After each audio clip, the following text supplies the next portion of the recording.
He saved 3 starving alien children. Now the Galactic Empress wants him as her mate. HFY Hub score 8.3 out of 10.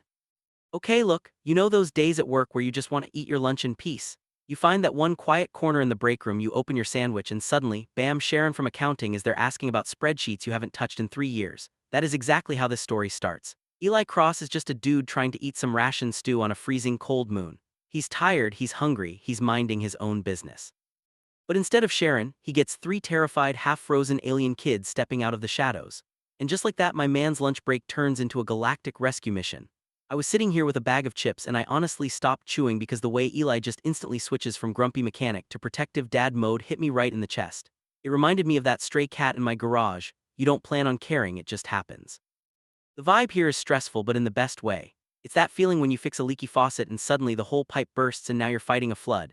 Eli saves the kids, thinks he's just doing a good deed, and suddenly the entire galactic order is hunting him. The escalation is nuts. One minute he's fixing a heater, the next he's dodging plasma bolts and talking to an empress. The hook is simple: a regular human with a wrench versus an entire corrupt empire. And the emotional payoff.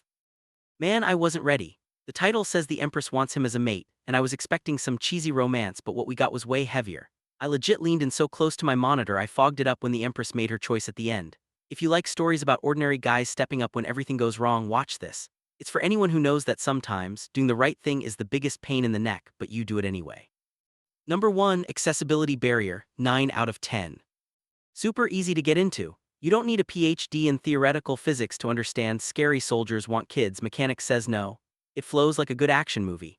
The only reason it's not a 10 is because the transition from hiding in rocks to talking to the empress happens kinda fast, like when my boss suddenly pivots a meeting from budget cuts to birthday party planning. But you won't get lost. Number 2, Character Cred, 9 out of 10.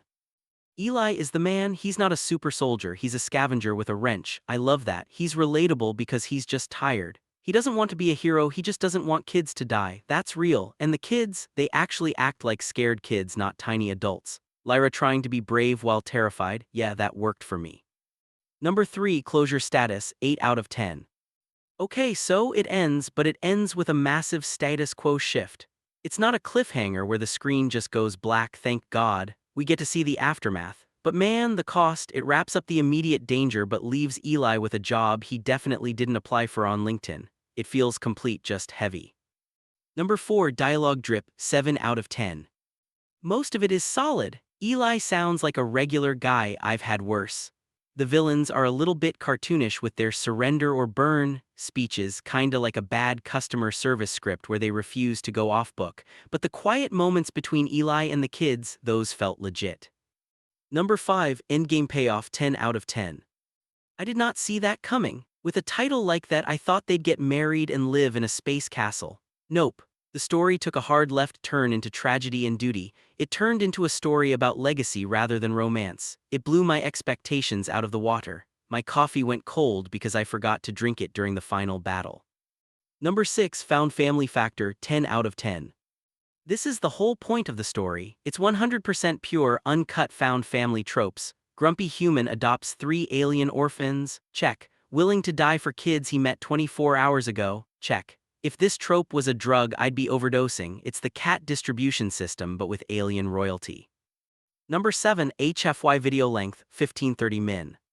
It's a solid length, long enough to let the characters breathe and bond, but short enough that I could listen to it while pretending to update the database at work. It doesn't drag. Number 8, Logic Coagulation, 7 out of 10. Mostly makes sense, though the Empress's decision at the end felt a little asterisk drastic. Like surely there was another escape pod, or a backup plan, but hey, in the heat of the moment, drama rules all. I'll allow it because it made me sad, but my brain was itching a little bit. Number 9, Narrative Gut Punch, 9 out of 10. Yeah, this one hurt. You spend the whole time waiting for the team up and then the story just rips the rug out from under you. It's like thinking you have one more slice of pizza left in the box and finding out your roommate ate it, but way more tragic. Number 10, Packing Pulse, 8 out of 10. Starts slow and atmospheric, which I liked. The middle chase scene through the asteroid belt was tense. My leg was bouncing under my desk the whole time. It rushes a bit at the very end to wrap up the politics, but the action beats land perfectly. Number 11, Possible Sequel, yes. Oh, absolutely. You can't just leave Eli as the human regent of an alien empire and not tell us how he handles the paperwork. I need to see him trying to run a council meeting like I try to run a Zoom call. Number 12, POV perspective, 9 out of 10. Sticks close to Eli, which grounds everything. We only know what he knows mostly, which makes the scary part scarier. We get a few peeks at the Empress and the villains, which help set the scale, but it's Eli's show. Number 13, The Human Edge, 10 out of 10. This is peak HFY, not because humans are stronger or smarter, but because we are stubborn and we pack bond with anything. Eli winning over the Empress not with a gun but by feeding her kids stew, that is the human edge right there. We fix things and we feed people. Number 14, The Onion Factor Tearjerker score, 8 out of 10.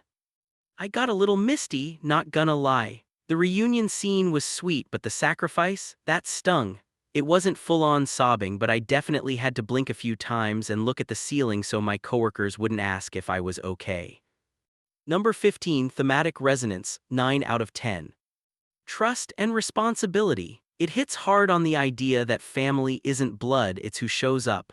It resonated with me big time. It's about stepping up when everyone else looks away. Number 16, Trope Remix score, 8 out of 10. It takes the human saves alien princess trope and twists it. Usually the hero gets the girl. Here the hero gets the girl's job and her kids. It's a fresh take on a classic setup. Less Star Wars romance, more single dad simulator. Number 17, Visual Bang per Buck, 8 out of 10. The description of the Rust Wing versus the Golden Palace was cool. I could picture the grimy, cold moon and the shiny, scary ships. The descriptions of the kids' shimmering blue skin like crystal were really pretty. Number 18, Wholesomeness/Cozy rating, 7 out of 10. It starts very cozy with the stew and the fire, then it gets violent, then it gets sad, then it gets wholesome again at the very end. It's a roller coaster, but the core relationship between Eli and the kids is super cozy. Number 19, World Building Vibe check, 7 out of 10. We get the basics: empire, council, mining wars. It's enough to make the story work, but I have questions. How does the economy work? Why is the Empress fighting her own council? It's a bit vague, like the instructions for assembling IKEA furniture, but you get the gist. Number 20, Xenobiology integration, 6 out of 10. The aliens are basically humans with blue crystal skin and a healing voice. It's not super weird or gross biology, which is fine, but they act very human. The healing singing was a nice touch, though. HFY Hub score, 8.3 out of 10. Hope to see you at the next HFY Hub video review.